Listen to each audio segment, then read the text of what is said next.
Indonesia akhir-akhir ini lagi viral dan happening banget ya. Jadi panas aja kayaknya di media sosial lantaran ada 3 nama Agus yang menghebohkan di Indonesia ini.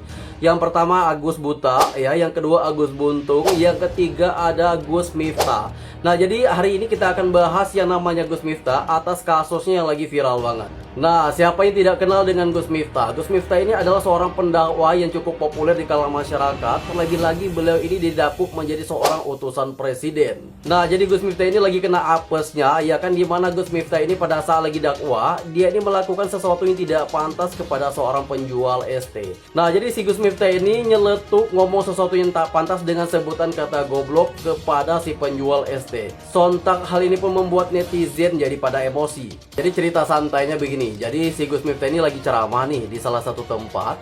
Kemudian di situ banyak banget jemaahnya ya, dan di situ ada juga seorang penjual ST lagi jualan. Nah, jadi si Gus Miftah ini nyeletuk, ST-nya masih ada.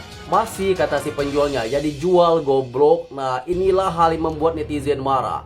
Seorang pendakwa seharusnya tidak pantas ngomong seperti itu. ST-mu oke ra? Masih. Ya kono didol goblok. Namun anehnya jemaah pada saat itu tertawa terbahak-bahak atas celetukan si Gus Miftah tadi. Namun di sisi lain, pada saat kamera mengarah pada si muka penjual ST, aduh, banyak netizen yang merasa kasihan banget ya kan. Mungkin di situ beliau merasa malu dan merasa terhina ketika dikatain seperti itu. Nah, jadi sontak setelah video ini beredar, banyak netizen menghujat si Gus Miftah dan mengetik akun Gerindra dan Bapak Prabowo agar memecat si Gus Miftah ini. Nah, jadi bahkan akun Gerindra, entah siapa yang pegang, ini membuatkan cuitan ya. Jadi dia meminta agar si Gus Miftah ini segera meminta maaf. Dan ya, akhirnya si Gus Miftah ini meminta maaf kepada bapak si penjual ST tadi. Nah, jadi si Gus Miftah ini datanglah ke tempat si penjual ST, kemudian meminta maaf lah di situ sambil peluk-pelukan, sambil nangis-nangis juga si penjual ST-nya ya kan.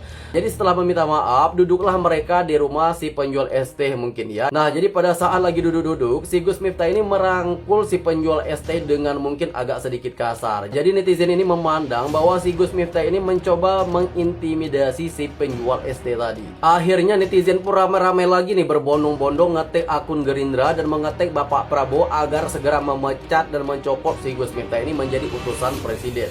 Bahkan netizen pun sampai berbondong-bondong membuat petisi agar si Gus Miftah ini dicopot. Sambil menunggu kabar terbaru si Gus Miftah ini, netizen pun akhirnya berbondong-bondong mengupload video si Gus Miftah yang lain pada saat lagi dakwah. Di situ Gus Miftah juga mengatakan sesuatu yang tidak pantas kepada penjual ST juga ya, sebelumnya tapi ya, dan kepada seorang perempuan dengan sebutan yang tidak pantas juga. Jadi di situ juga netizen pun mengetik akun Gerindra dan mengetik Bapak Prabowo lagi agar segera mencopot si Gus Miftah ini. Dan tidak lama kemudian ya, akibat the power of netizen, akhirnya si Gus Miftah ini membuat sebuah klarifikasi dan video yang sangat-sangat bikin netizen puas. Nah, jadi di video tersebut si Gus Miftah ini mengungkapkan rasa penyesalannya, perminta maafannya juga sambil nangis ya kan. Dan di situ dia mengatakan bahwa dia berhenti menjadi utusan seorang presiden. Jadi ceritanya ini si Gus Miftah ini mengundurkan diri, begitu ceritanya ya. Akan tetapi netizen ini memiliki spekulasi dan insting yang tinggi. Si Gus Miftah ini mungkin ya,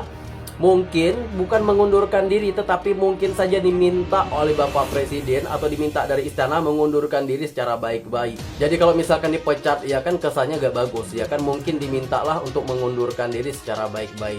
Nah, jadi menurut kalian bagaimana si Gus Miftah ini? Sebenarnya si Gus Miftah ini adalah seorang pendakwa. Sebenarnya kita tidak boleh juga menghilangkan kebaikan yang telah beliau buat. Akan tetapi terkait hal ini mungkin ini juga teguran dari Allah Subhanahu wa taala pada Gus Miftah agar lebih berhati-hati dalam berdakwah dan lebih hati-hati dalam menyampaikan yang namanya jokes kepada jemaah. Nah, jadi mungkin begini saja berita kali ini, dan mungkin kalian jangan mencontoh hal-hal yang tidak baik, ambil sisi baiknya saja. Oke, sekian dari aku, terima kasih, sampai jumpa, dadah.